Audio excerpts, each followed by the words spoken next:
Eh bien bonjour à tous, c'est donc Jackie. Mais oui, je suis votre animateur préféré, il n'y a aucun doute. Vous êtes devant votre émission préférée, c'est votre chaîne préférée, et voici mes invités préférés. On va applaudir. Merci public adoré, vous allez bien? Je vous présente Ludo, chroniqueur de vinyle. C'est ça, hein, Ludo, vous trouvez comme ça? C'est le grand retour du Ludo qu'on n'a pas vu au moins depuis 10 jours. Oui, c'est ça. C'était bien, Annecy? Très bien, merci. Oui, d'accord, on n'en parle pas plus, hein? Non, il n'y a pas besoin de s'étaler sur le sujet, ça va. Marie-Stéphane Vaugien, c'est toi-même? Pour vous servir. Oui. Ah bon, tu me sers? Voilà. Tu sors donc un livre. Absolument. Papa, Tango, Charlie, qui est la suite. Hein? En quelque sorte d'entre deux bleus. Enfin, c'est un deuxième tome de voyage et puis d'impression. On en parlera tout à l'heure. Absolument, avec plaisir. Très bien. C'est ta première télé? Oui. Tu t'appelles Motet, son nom de famille? Oui. Laura. Laura Motet. On va dire Laura Motet. Tu es donc comédienne. Oui. Hein, et tu joues dans un conte, hein, un conte scandinave, oui. C'est ça? Une pièce musicale pour enfants. Qui s'appelle? La caverne des trolls. Voilà, en Avignon, en fait. Exactement. Hein, ça démarre le 7 juillet. Exactement. Très bien. Allez, applaudissements pour Laura. Dominique, c'est toi? Oui, c'est moi. Et ton nom de famille? Latif. Latif. Oui. Ah, tu l'as retenu, c'est bien. Dominique Latif, tu es donc chanteur. Chanteur. Très bien. Et une fois que Ludo aura fait sa chronique, parce que Ludo, malheureusement, tu ne peux pas rester jusqu'à 18h23, je sais que tu le regrettes. Mais oui. Oui, hein, on se fera. Nico du groupe Antekao. Voilà, on va l'applaudir avant qu'il arrive. L'album est là. Donc Ludo, es-tu prêt? Oui. Très bien, pour ton grand retour. Jingle, Ludo.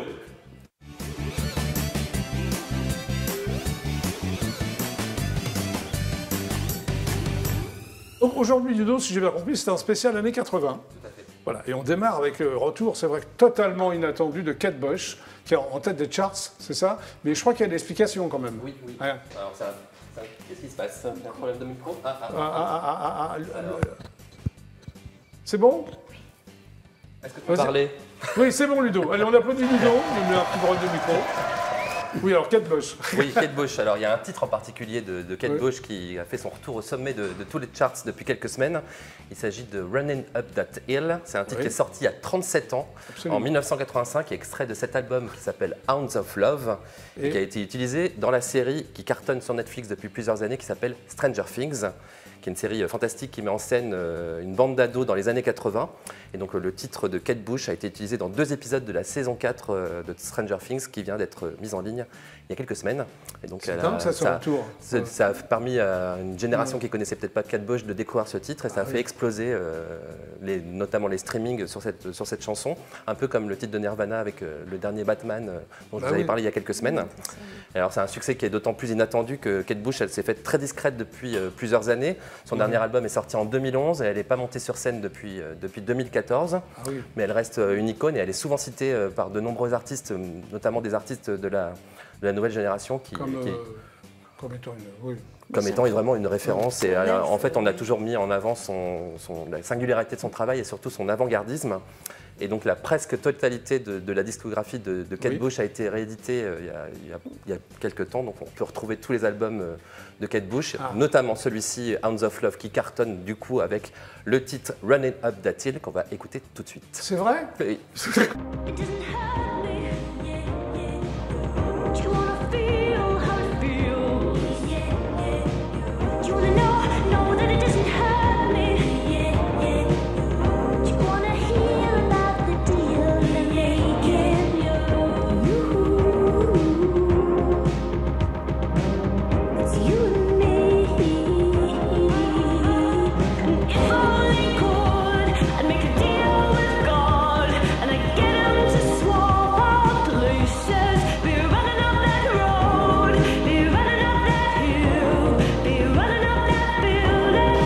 Kate Bush, magnifique comme dirait Michel Drucker. Tu connaissais toi, non? Si. Oui. C'est pas vraiment la génération, c'est pour ça? Non, mais c'est vrai qu'en ce moment, je l'écoute beaucoup. Grâce à la série? Oui, grâce c'est à un la truc série. de fou. Avec la série. Alors oui, j'ai rencontré Kate Bush, mais par hasard. C'était à l'émission d'Antoine Decaune, mon ami Antoine Decaune, qui présentait Rapido, il a fait une interview de Catuche. Voilà, j'étais là, comme ça. Bon. Super et donc, c'est juste une petite anecdote. Elle était. Elle est ravissante. Elle a l'air un peu particulière. Quand Oui, même, oui, assez distante, mais bon, ça c'est passé. Quoi. Un peu à la Mylène Farmer, en fait, un peu ces personnes comme ça. Alors, si c'est pour dire ça, un peu Mylène Farmer, excuse-moi, mais c'est pas du tout Mylène Farmer. Je te taquine. Oui, un peu distante. Au niveau de la personne, comme oui, ça, oui, absolument. Secrète. Bon, on poursuit. On poursuit. Alors, le best-of de Frankie Goes to Hollywood. J'adorais ce groupe. Alors, c'est un best-of qui s'appelle Bang avec un point d'exclamation. Ouais. Et il retrace la carrière d'un des groupes les plus sulfureux des années 80. Alors que le groupe Frankie Goes to Hollywood, il est né au début de la décennie 80 et il doit en partie son succès à un producteur, Trevor Horn, qui a été le premier à croire à son succès. Alors je vais resituer qui est Trevor Horn. C'était l'un des deux membres du duo The Buggles, qui avait fait un gros... Video Kill Radio Star. Voilà, ils avaient fait un énorme tube à la fin des années 70, c'était ce titre-là. Et en 82, Trevor Horn, il est patron d'une maison de disques. Et il va signer Frankie Goes to Hollywood, qui à l'époque avait écumé pas mal de refus d'autres maisons de disques. Il a eu raison. Il faut dire que le groupe avait un propos qui pouvait faire peur à l'époque. Ils étaient à la fois très militants pour la cause LGBT, et ils avaient aussi des textes très politiques. Et c'est justement ce qui va faire leur succès. Leurs pochettes et leurs clips vont être régulièrement censurés. Et c'est ce qui va permettre justement de les mettre encore plus en lumière. Et ils ont eu une carrière assez courte. Ils ont fait que 2 albums. Ils se sont séparés en 1987. Mais ils ont fait donc 2 albums dans lesquels il y a encore des classiques qu'on entend encore aujourd'hui. Et qu'on retrouve donc dans ce best-of. On va en retrouver 2 tout de suite. Ce sont les titres The Power of Love. Et leur plus grand hit, c'était Relax.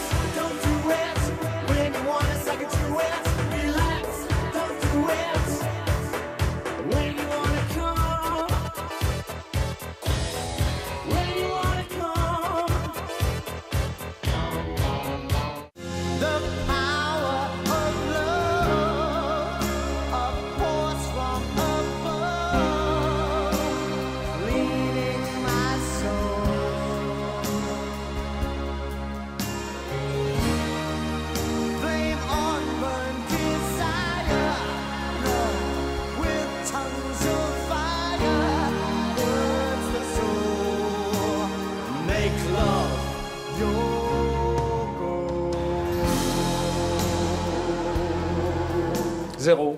Beautiful. C'était bien Frankie Goes to Hollywood. Alors, je les ai aussi rencontrés. Hein, mais là, c'est une émission que je présentais qui s'appelait Platine 45, qui sont venus faire Relax. Et c'était vraiment relax, quoi. Ils sont bien déjantés. Voilà. Oui, bah, ça ne m'étonne pas. Ils arrivent. Oui, comment tu fais? Ils arrivent. Vous surfez sur la wave, tranquille. Nous poursuivons, Ludo. Réédition de 2 albums du groupe Fine Young Cannibals. Ouais. Oh, ça aussi, les Fine Young Cannibals, c'est aussi un de ces groupes éphémère des années 80, mais qui a sorti des classiques, qui a traversé les décennies. Alors leur nom, il a été inspiré par le titre d'un film qui est sorti en 1960, qui s'appelait All the Fine Young Cannibals, avec Robert Wagner et Natalie Wood. Je ne savais pas. Voilà. Et c'est un groupe qui a été monté de toutes pièces par 2 musiciens, Andy Cox et David Steele, qui avaient avant un groupe de ska qui s'appelait The Beat, qui a été dissous. Et donc ils ont cherché un nouveau chanteur pour de nouveaux projets. Ils vont faire une centaine d'auditions et ils vont trouver la perle rare en la personne de Roland Gift, qui était aussi comédien. Et donc ils ont sorti que 2 albums aussi, les Fine Young Cannibals. Donc le premier qui n'avait pas de titre, qui était sorti en 85, et un autre en 89 qui s'appelait The Raw and the Cooked, et qui sont tous les 2 réédités avec des bonus, des démos et des remixes. Alors le style du groupe, c'était un mélange de soul, de ska et de jazz. C'était bien. Il y avait principalement des titres originaux, il y avait aussi des reprises, et notamment sur cet album-là, le premier, une reprise de Suspicious Minds. Il est arrivé, applaudissements pour Ludo. Suspicious Minds de Elvis Presley, voilà. Et le groupe s'est séparé au début des années 90 en pleine gloire, après avoir remporté des prix aux Brit Awards. Ils avaient reçu le prix du meilleur groupe et du meilleur album de l'année en 1990, et après, hop, terminé. Terminé, voilà. Pourquoi? On ne sait pas. Voilà, ils se sont retrouvés dans les années 90, ils ont enregistré un seul titre, et puis après c'était fini. Voilà. Et donc on va retrouver 3 petits extraits de ces 2 albums avec les titres She Drives Me Crazy, Good Thing et Johnny Come Home. Yeah. Johnny, we're sorry. Won't you come on home?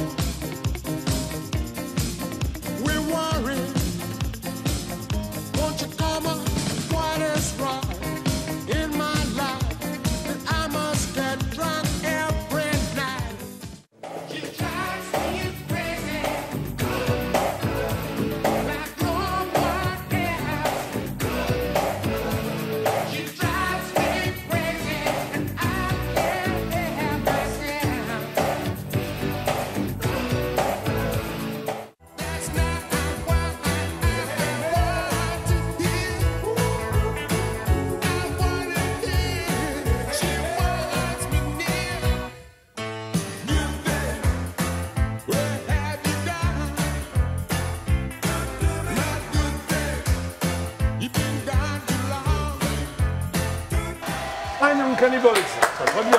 Bravo Ludo. Bravo, Ludo. Alors tu reviens demain? Oui, Mais de quoi tu vas nous parler Ludo demain? alors des 60 ans du groupe les Beach Boys. Ah ouais. Voilà. Que j'ai rencontré aussi, mais je te le dirai demain comment. Un album de Moby qui a remixé un album que je vous avais présenté l'année dernière. Oui. Et Néné Chéri, qui est aussi une icône des années 80-90. Que j'ai pas rencontré. Qui n'a pas rencontré malheureusement. Et elle sort un album de reprise. Parfait. Par d'autres artistes. Très bien. Voilà. Non, Ludo, on peut se dire à demain. À demain. Au revoir Ludo. Jingle Ludo, jingle de fin.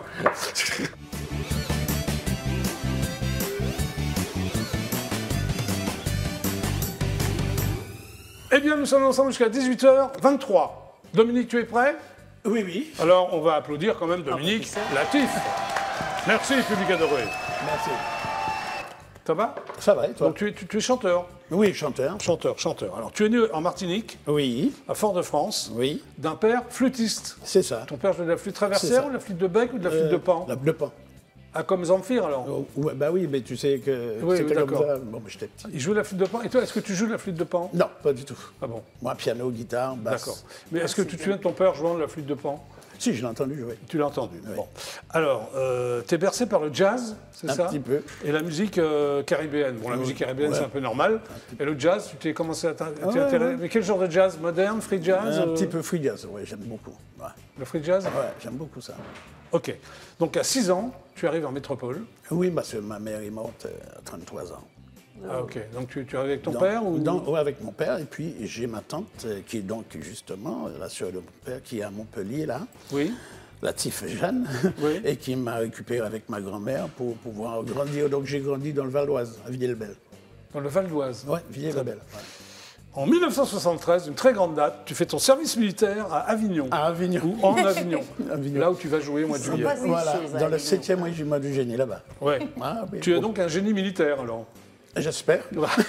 Mais ça t'a plu, le service? Oui, c'était bien, oui. C'était bien. Moi, j'ai bien aimé. J'aime beaucoup Avignon parce que j'allais pour voir Mireille Mathieu, les frères, ses frères, tout ça, parce que je les Ah, t'as voyais. connu Mireille Mathieu? J'ai vu dans les salles que j'allais Ah ouais, pendant que tu j'étais l'as en vu sur scène, permission. quoi, c'est ça, mais tu l'as pas rencontré. Non, non, je l'ai pas Non, rencontré. tu l'as rencontré. Bon.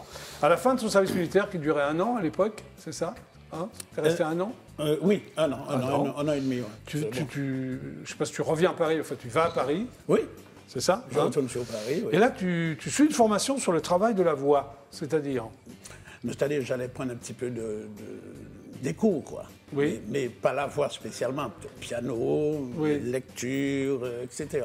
D'accord. Rythmique, Comme un etc. conservatoire. Donc tu veux déjà chanter là, quand tu reviens à Paris? Ah oui, je tu chantais veux faire déjà. chanteur? Ah oui, je chantais déjà dans les boîtes de nuit, dans les cabarets, partout. Ah bon? Avant ton service militaire, tu Ah chantais ouais, même avant en le uniforme? Tu chantais? Non. Non, pas en Non. uniforme. Et qu'est-ce que tu chantais à l'époque? Des petites chansons de Johnny Hallyday, des trucs Ah oui, comme des reprises. ça. Oui, des reprises, ouais. Voilà. Alors tu fais aussi une étude approfondie du solfège. Oui, voilà. Donc tu sais lire la musique. Ah oui, un depuis peu, le temps. oui. Bah oui. Un peu ou beaucoup? Non, un peu. Un peu beaucoup, quoi. Un peu beaucoup. D'accord. Tu apprends le piano, Oui, la guitare. oui. Ah oui, tu apprends plein d'instruments. Tu Ah veux oui, vraiment oui, moi je suis... te perfectionner, quoi. Ah ouais, je suis comme ça. T'es comme ça? Ah oui. Très bien. Et tu apprends aussi l'informatique musicale. Ah oui, oui. C'est-à-dire? Les logiciels. Ouais, pourquoi tu avais envie de... Ah oui, ça pour t'intéresse? pouvoir composer, travailler, Très la bien. musique créée, quoi, en fait. Alors tu commences dans des cabarets parisiens. Oui. Et là, tu fais une rencontre qui est pour toi une importance fondamentale, mais je peux comprendre. Mm. Tu rencontres... Ah ben voilà, on va l'applaudir. Allez, applaudissements pour Nico. Ça va Nico? Bien et toi, Jackie? Oui, du Bonjour groupe à tous. Anti-KO. En TKO, tout Voilà. à fait. Bah, tout à l'heure Nico. À tout à l'heure. Alors là, tu fais une rencontre déterminante pour toi, c'est Henri Salvador, C'est ça. que tu rencontres dans un cabaret Dans un cabaret du côté de Pyrénées, le 20e. du métro Pyrénées. Pardon, Voilà. ouais. Et Alors, il y avait l'acteur Pierre Richard. Pierre Richard, c'est Ouais, sympa, Pierre Richard, Mais Salvador, tu démarres bien. il était avec lui et tu me fais penser à lui. Oui. Alors, tu as discuté un peu avec Henri Salvador? Comment Oui, ça s'est oui, passé? ah bah oui, on a Est-ce qu'il même t'a donné joué des un peu. conseils? Ah, tu as joué avec lui? Ah oui, mais dans Comment la tu soirée. fais? Comme ça? Ouais, comme ça, oui. oui. C'est un super guitariste, hein, Henri Salvador. Ah, c'est un Entre très autres, bon un super guitariste. guitariste, oui. Est-ce qu'il t'a donné des conseils ou pas du tout? Tout à fait. Tu les as suivis ou pas du tout? Tout à fait. Et là, moi, je suis devant toi. Oui, c'est vrai, d'accord. Alors, tu deviens producteur indépendant. Oui, un peu. Pourquoi? ouais. Pourquoi indépendant? Tu Non, voulais parce pas que dépendre j'ai de- produit des gens, parce que j'ai pas le moyen d'entrer dans le truc officiel de la France encore, c'est pour ça. Et tu es aussi un ingénieur du son extrêmement sollicité, il paraît. Oui. Alors quand tu es ingénieur du son, c'est pour d'autres artistes, c'est ça, ça se passe pour d'autres personnes, On t'appelle pour... Pour travailler, piano, guitare, basse, tout. Il y a les musiciens aussi, voilà. Oui, les musiciens, bien sûr, les musiciens. Voilà. Alors tu pars en tournée avec un groupe. Oui. Et après, tu la joues solo. Pourquoi t'en as eu marre de jouer avec un groupe? Après, voilà, j'ai abandonné. C'était quel genre de musique avec ton groupe? Non, c'était la musique antillaise, la musique du pays, quoi. Tu te souviens, comment s'appelle ce groupe? Tu t'en souviens? The Sun, c'est le soleil. D'accord. Et tu t'es dit, j'ai envie de le faire solo, quoi. Non, parce que bon, il y a des choses qui n'étaient pas respectées, donc j'ai préféré. Voilà. Donc, actuellement, tu es très impliqué dans la gestion de ton studio, c'est-à-dire? Eh bien, je m'occupe de mon studio pour pouvoir composer. Tu as un studio à Paris, dans le Val-d'Oise? Oui, dans Saint-Denis. D'accord. Et il y a plein de musiciens, enfin des musiciens des groupes, des chanteurs qui viennent enregistrer. Non. Ah non, pas du tout. Je me suis trompé là, pas du tout. Explique-moi, Dominique. Non. Là, je fais pour moi, pour m'occuper, et certains artistes que je travaille, comme Nadège Girep, qui chantent avec moi. Voilà. Oui. Voilà. Ok. Alors, tu fais des créations personnelles d'inspiration latino. Aussi. Oui, comme la salsa, comme voilà. Donc tu composes, tu écris. Voilà. C'est quoi tes thèmes? Tu parles de quoi dans tes chansons? Moi, je sais pas. Moi, c'est l'amour. Ouais, l'amour. L'amour, toujours. Toujours. Bon, là, donc tu sors un clip qu'on va regarder. Oui. Voilà. Et si on veut l'acheter, on peut se... C'est sur les plateformes. Sur les plateformes. Par DistroKid. Voilà. Très bien. On le regarde? Oui, si c'est tu parti. veux. C'est parti. Hop.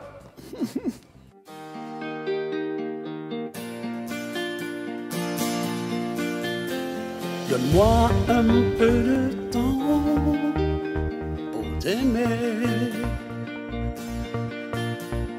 Face au souffle de vent, j'ai rêvé d'être en apesanteur, en suspens, à regarder ton cœur qui m'attend. Je ne veux pas te tromper, je préfère prendre le temps, découvrir qui tu es pour une vie de longtemps, et nos âmes allunissant en voyage si près des dieux feront de nous les enfants des cieux. J'aime à penser parfois que tout est bon. Suspendre ce moment-là au plus haut. Ton regard posé là sur ma peau, le souffle de ta voix à demi-mot. Je ne veux pas te tromper, je préfère prendre le temps, découvrir qui tu es pour une vie de longtemps, et nos âmes allunissant en voyage si près des dieux feront de nous les enfants des cieux. Au fil des heures qui passent, j'ai confiance en toi. Mes craintes, mes peurs de te perdre glissent sur moi. Donne-moi encore le temps. Tu verras, plus rien ne sera comme avant. Je ne veux pas te tromper, je préfère prendre le temps, découvrir qui tu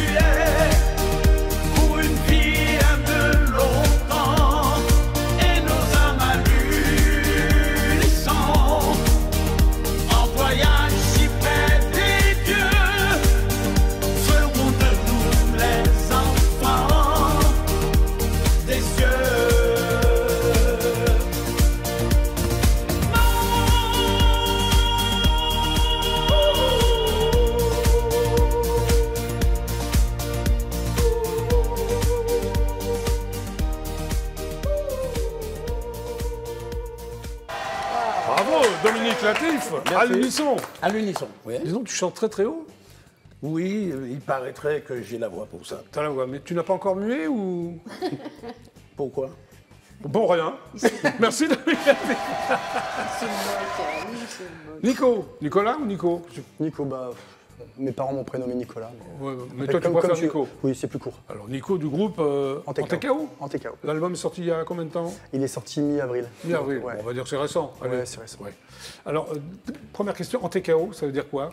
Alors, Antekao, on a créé le nom du groupe pour un petit peu s'opposer à toute la musique un petit peu dans ce style qu'on venait. On aime bien le métal, on aime bien le hard rock. Et les gens ont un petit peu l'impression que le métal et le hard rock, c'est toujours quelque chose qui est très bruyant, qui est très extrême en fait, et ça rebute pas mal de gens. Et nous, notre manière de penser, c'est de proposer quelque chose, d'où le nom, qui va s'opposer au chaos, donc l'anté-chaos. Si tu veux, tu as l'antéchrist, qui est l'antichrist. Et vous êtes anti-chaos. Voilà, c'est ça. Anti-bruit alors? Alors, tout dépend. Anti ou anti, ça veut dire aussi. Très bien. Nous, c'est plutôt anti-chaos, donc au niveau de la musique, on a proposé quelque chose d'assez mélodique et des textes assez positifs malgré les sujets abordés. Très bien. Alors, vous faites, enfin, c'est ce que j'ai lu, du moderne hard rock, c'est-à-dire? Si tu veux, tu prends tout ce qui se moi, faisait. Je veux tout, hein. Oui, je me doute. Ce qui se passait dans les années 80, il y avait une forme de hard rock. On connaît tous les groupes comme Scorpion, on connaît tous les groupes comme Whitesnake, etc. Donc avec leur son, leur imagerie, les synthés, tout ça. Nous, on a pris un petit peu le contre-pied sur certains passages à incorporer des passages modernes. Donc ce qui peut se faire dans le métal moderne, des groupes comme Gojira, comme Metallica. Donc il y a quelques touches dans l'album, c'est pas tout l'album. Donc c'est pour ça notre style est plutôt qualifiable de hard rock moderne parce que on peut pas le comparer à un Scorpion des années 80 si tu veux. Ok, donc c'est toi le compositeur? Oui. Tu n'écris pas? Non, je fais la musique et notre C'est toi qui as créé les groupes? Qui a formé le groupe? Oui. C'est toi qui as engagé les 3 autres musiciens? Alors on a un groupe constitué que d'amis, d'amis proches. Alors vous êtes originaire du Grand Est? Oui. Près de... Quelle région? Alors Moselle, Moselle, à une trentaine de kilomètres de Metz. De Metz, très bien. Thionville? Non. Thionville. À côté de Thionville, juste à côté de Thionville. Très bien. Et vous êtes tous de la même région alors? On est tous de la même région. Alors moi je suis un petit peu excentré, j'habite pas loin de Verdun, mais bon, on est à peu près à 50 km les uns. Alors donc il y a 4 musiciens, c'est ça? 5. 5 en tout, avec toi? Avec moi 5. Alors vous évoluez dans le genre hard rock mélodique, c'est ce que tu as expliqué? Tout à fait. Il y avait des groupes de hard rock aussi dans les années 80 qui étaient aussi mélodiques, ou 70. Oui, mais c'est important de faire parce que le nombre de sous-genres a vraiment évolué. Avant, il y avait le hard rock, il y avait le métal, les balbutiements du métal, et puis c'est tout. Maintenant, on est obligé de qualifier le hard rock mélodique, le thrash mélodique, etc. parce qu'il y a plein de sous-genres. Vous chantez en français? En français. Pourquoi? Pourquoi pas en anglais? Souvent, il y a des groupes français qui me disent non, on ne veut pas chanter en français. C'était un challenge, si tu veux, au départ. On s'était dit qu'on voulait faire. C'est mon bassiste Christophe qui a proposé l'idée. On entendait énormément de groupes français talentueux chanter en anglais. On s'est dit, on va prendre le contre-pied. Étant donné qu'on part sur un anté-chaos, etc., on va chanter en français. On va essayer d'un peu fédérer les gens autour de paroles en français. Il y a des groupes français talentueux qui chantent en français aussi. Bien sûr. Mais dans le hard rock, il y en a quelques-uns, mais ils sont relativement confidentiels, malheureusement. Alors, vos influences, j'ai vu Trust, Motley Crue, c'est ça? C'est ça, oui, tout à fait. Trust, c'est ton enfance, quoi. C'est mon enfance, et puis c'est intemporel, Trust. Je veux dire, ils ont fait des hits tellement... Tu réécoutes encore Trust, Antisocial, tout ça? Oui, bien sûr. On a eu la chance de partager l'affiche avec mon ancien groupe il y a une paire d'années. Ah, d'accord. Aussi avec Trust. Alors, chacun de votre côté, vous avez réalisé plusieurs albums, c'est ça? C'est ça, tout à fait. Tu étais dans d'autres groupes? Tu étais solo? J'étais dans un groupe avec... pareil, on faisait du métal progressif, donc c'est un... Du métal progressif? Ouais, alors on va simplifier les choses. Des groupes comme Yes, comme Genesis, mais en version un petit peu plus hard rock. Très bien. Voilà. Donc on faisait ça en anglais, donc on a fait des adaptations de Shakespeare notamment, donc c'était des textes relativement travaillés, mais en anglais. En anglais. Là, c'était totalement que des reprises. Non, c'était des compos, également des compos en anglais. Et le groupe a duré pendant une vingtaine d'années, puis T'étais fan de Genesis aussi? Ouais. Version Peter Gabriel ou Phil Collins? Les deux. Objectivement les deux. Les deux ont vraiment des points positifs et négatifs. Très bien. Alors il y a une chanson dans votre dernier album, c'est le premier d'ailleurs, non? C'est le premier, il a été formé en 2020. Qui s'appelle Secret médical. Ouais. Alors, incertitude de la médecine, c'est ça? C'est ça. Tu doutes de la médecine? Le morceau a été composé j'ai composé le morceau pendant le confinement, le premier confinement, vraiment le confinement relou, où on était tous un petit peu en vision en train d'essayer d'élaborer un album, des paroles, etc. Et puis, vu la situation un petit peu, tous les artistes sont inspirés de cette situation pour composer. Ce qui m'est venu à l'esprit en premier, c'est cette saloperie de Coronabidule, quoi. Et donc, le titre de travail, si tu veux, c'était Coronabidule. Je l'ai appelé Coronabidule. Puis après, Laurent, notre chanteur, a repris. On ne pouvait pas décemment intituler un monstre comme ça. Donc on est resté sur la même thématique du secret médical, c'est-à-dire qu'on n'utilisait pas tout, l'histoire des masques, du gel, des machins. Oui. Et on est parti sur un clip un peu second degré par rapport à ça. Très bien. Il y a un autre titre qui s'appelle Gangster, alors qui raconte l'histoire des gangsters qui ont marqué leur époque à travers le point de vue d'un enfant. C'est ça qui est original. Ouais, tout à Qui fait. a eu cette idée? C'est toi? C'est le chanteur, c'est Laurent. Ouais. C'est Laurent, en fait, il s'est inspiré un petit peu de ses envies. Il a un gamin en bas âge. Ouais. Donc il a imaginé les gangsters qui ont bien. vraiment marqué notre enfance. Ouais, qui Al Capone. Voilà, c'est ça. Donc en fait, le début du clip, c'est le gamin qui ouvre le livre et puis on plonge directement dans plusieurs histoires différentes. Ouais. Ok. Alors, il y a aussi des textes mélodiques porteurs de sens. Ouais.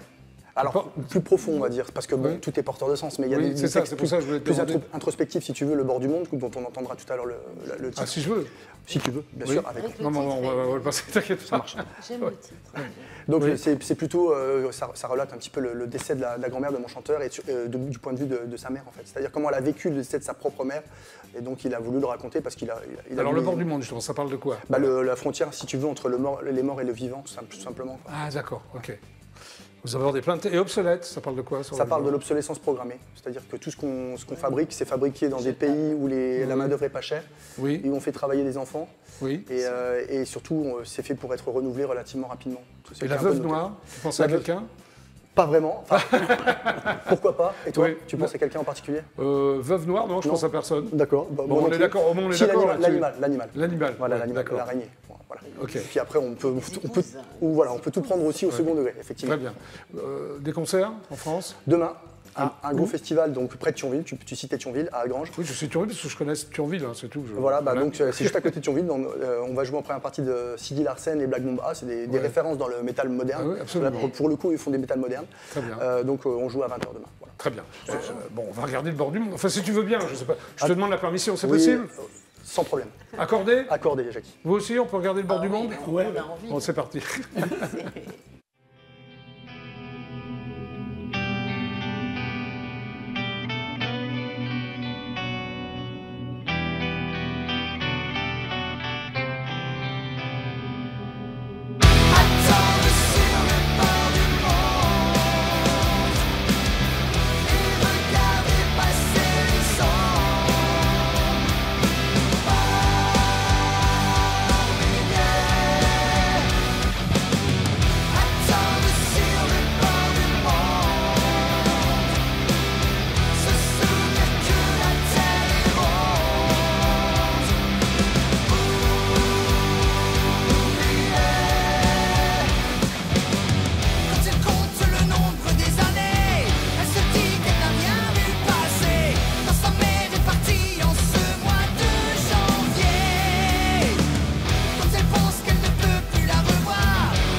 En tout cas, le bord du monde.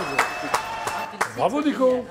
Bah, merci. Le prochain album bientôt ou... On va s'y mettre tranquillement, on va pas laisser la musique un petit peu retomber. Ouais, t'as déjà des petites idées quoi. Oui, ça va. Est-ce que tu as dit hors antenne, le papa qui fait les... Pardon? Il a dit hors antenne que son papa faisait... Oui, maintenant tu dis à l'antenne, il voulait pas qu'on le dise. Voilà, c'est ça. Il est venu incognito. Mais non, mais je plaisante. C'est ton père qui fait les guitares? Qui fait les guitares, mes guitares et mon bassiste aussi, la basse qu'on voit sur Très bien. Merci beaucoup Nico. Avec plaisir, Jacques. Bon, nous sommes sur IDF1, quelques pubs et on se retrouve tout de suite après. Voici donc les pubs.